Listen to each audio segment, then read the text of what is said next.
बस अल्लाह के लिए मेरे नाल ये मदद करो, मैं बहुत मजबूर हूँ और बिल्कुल उसके बाद मैं अभी तक माँ के पास नहीं गई हूँ। क्यों? मुझे डर लगता है मैं कहीं रास्ते में कोई पकड़ ना जाए मेरा उधार वाला। लेकिन तो मैं इधर भी कोशिश कर रही हूँ, मैं कह रही या अल्लाह कोई ऐसे बंदा मिले मुझे तो मेरा कीमत अदा करे और मेरा ये उधार ख़त्म हो जाएगा। मैं अपने आप बेचने का भी तैयार हूँ। बिस्मिल्लाहिर्रहमानिर्रहीम। नाजरीन, आप देख रहे हैं एन उर्दू और मैं हूं जवाद अस्कर शाह। नाजरीन, इस टाइम हमारे साथ एक ख़तून मौजूद हैं जिनका पठान फैमिली से ताल्लुक़ है।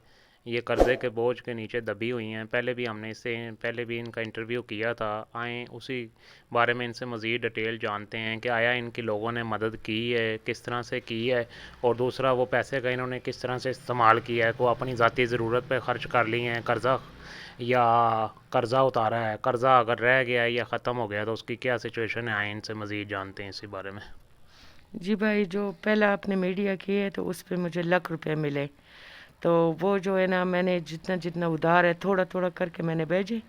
और फिर उसके बाद जो है ना, थोड़ा मेरा अम्मी के वास्ते कोई दवाई वास्ते जो बेचारी किसी की जगह पे मैंने टिरवाए, तो वहाँ पे दवाई दे के आई हूँ उसके लिए। और वो भी बेचारी बस बैठी है। तो बस बाकी मैंने कर्जा दे दिए, टोल टाल जो है ना लाख रुपए आ गई। तो उसमें मैंने फिर वो उधार दिए और 4 लाख रुपए रह गया मेरा भाई। टोटल 5 लाख रुपए आप पे कर्ज़ा था। जी जी, 5 लाख कर्जा था, बस मैं मजबूर था। तो आप लोगों ने पहले भी ये मीडिया मेरा देखे और अब दोबारा भी आ गया हूँ। तो बस अल्लाह के लिए मेरे नाल ये मदद करो, मैं बहुत मजबूर हूँ और बिल्कुल बेसहारे हूँ। मेरा कोई कमाई वाला भी नहीं है। तो मेरा बहन भाई से ये दरख्वास्त है जो मेरे साथ मदद करो, हुकूमत से भी ये दरख्वास्त है थोड़ा बहुत मेरे साथ मदद करो। पिछली दफ़ा जब आपका इंटरव्यू किया था तो आपने बताया था कि आपकी वालदा की तबीयत काफ़ी ख़राब है और वो आपने किसी के पास छोड़ी हैं, तो अब उनकी क्या सूरत हाल, इधर आपके साथ ही रह रही हैं या क्या मामला है? नहीं भाई, मैं तो घर से नहीं निकल सकती हूँ। जिधर से मैंने छोड़े वो मैंने आप लोगों को बताया ना, वो एक कबाड़ी था, उसके पास मैंने छोड़े और मैंने उसको पानी और नमक दे के आई हूँ। और मैंने कहा अम्मी इसमें ये सूखे रोटी और डाल के तो खा लो।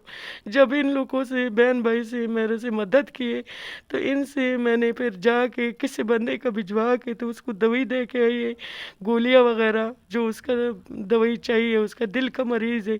तो उसके बाद मैं अभी तक माँ के पास नहीं गई हूँ। क्यों? मुझे डर लगता है मैं कहीं रास्ते में कोई पकड़ ना जाए मेरा उधार वाला, तो इसलिए मैं नहीं जा सकती हूँ।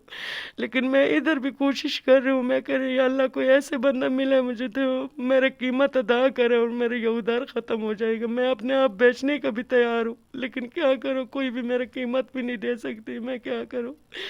अच्छा, इधर थोड़ा सा ये सवाल पैदा होता है कि जैसे आपने कहा कि आपके पास लाख रुपया तकरीबन आया था और आपने उसका कुछ कर्जा भी उतार दिया है, तो वो जिन बंदों को आपने पैसे दिए हैं उन्हें किस तरह से फिर उन तक पैसे पहुंचाए हैं?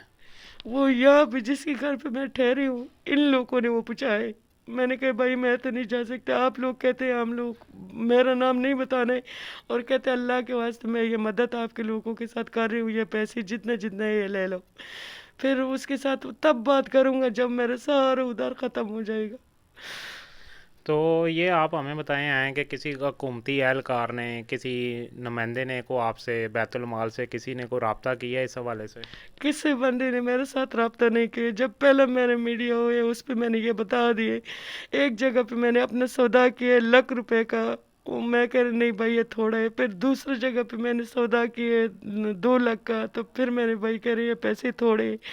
फिर मैंने हुकूमत से ये दरख्वास्त भी किया, मैंने कहा देखो मैं जगह जगह पे बिक रही हूँ, थोड़ा बहुत मेरा मदद करो। लेकिन मेरा किसी बंदे ने, हुकूमत की तरफ से किसी बंदे ने मदद नहीं की। जितना ये पाकिस्तानी मेरा बहन भाई है जो बाहर का है ये उन लोगों ने की, अल्लाह उनको बहुत दे, इतना देना जो थोड़ ना होए। बस मेरा तो ये दवाई है मेरे बहन भाइयों। अच्छा, आप हमें थोड़ा सा ये बताएं कि ये आपको कोई हुनर भी आता है, कोई सिलाई या कोई इस टाइप का कोई भी हुनर आता है कि कोई आपको कोई इस टाइप की, अगर कोई बंदा को मदद करना चाहे, को आपको इस तरह का कोई सिलाई स्कूल टाइप, ताकि आपका मुस्तकिल निज़ाम भी चलता रहे, क्योंकि आप हैं, आपकी वालदा हैं, आखिर घर चलाने के लिए तो आपको सारी ज़िंदगी पैसों की ज़रूरत तो पड़ती रहेगी ना। तो मेरा बहन मेरा भाई मेरा यही ना, मेरे पास कोई हुनर है नहीं है।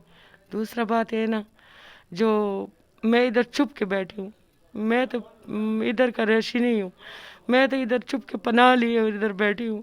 तो किस तरह मैं जाऊँ किसी के घर में काम करूँ? मैं तो किसी का जानती भी इधर नहीं हूँ। बस चुप करके जब से आई हूँ एक कमरे में बंद करके बैठी हूँ बस। बाहर भी मैं नहीं निकल सकता, मैं क्या करूँ? कोई हुनर मेरा नहीं है इधर। अच्छा, इसी तरह की ज़िंदगी गुजारते हैं, जैसे आपके पी से आपका तल्लक है और आप इधर रावलपिंडी में आके रह रही हैं, तो कितना टाइम गुजर चुका है इस बात को? इस बात को साल हो गए मेरे भाई, साल हो चुका है। जब ऐसे मैं चुप चुप के बैठी हूँ बस, कभी किसी के घर कभी किसी के घर। अभी बस किसी ने बता दिया, कहते ये मैं इंटरव्यू लेगी तो दुनिया में बहुत अच्छे लोग हैं जो खुदा तर से और अल्लाह के नाम पे देने वाले, तो आपको कोई ना कोई सवाब हो जाएगी। तो इसलिए मैं भाई बस इस शीशे पे चली गई हूँ।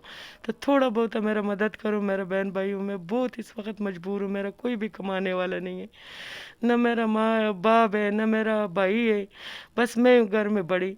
तो सब लोग मेरे पीछे पड़े हैं, तो अब क्या करो भाई, बस आप लोग ही सोच लो मेरा बारे में, ये या का चादर मेरे सिर पे डालो, मैं जगह जगह पे बिखरी हूँ, अल्लाह के लिए मेरी ये इज्जत बचा दो बस। जी नाज़रीन, आपने ये ख़तून की गुफ्तगू सुनी है। तो जैसा कि आप जानते हैं, अगर मुख्तसर आपको बताया जाए पीछे पास मंज़र, तो उसमें ये था कि इन्होंने वालिद और भाई के इलाज के लिए लोगों से कर्ज़ा लिया था, लेकिन बदकिस्मती से वो भी नहीं बच सके।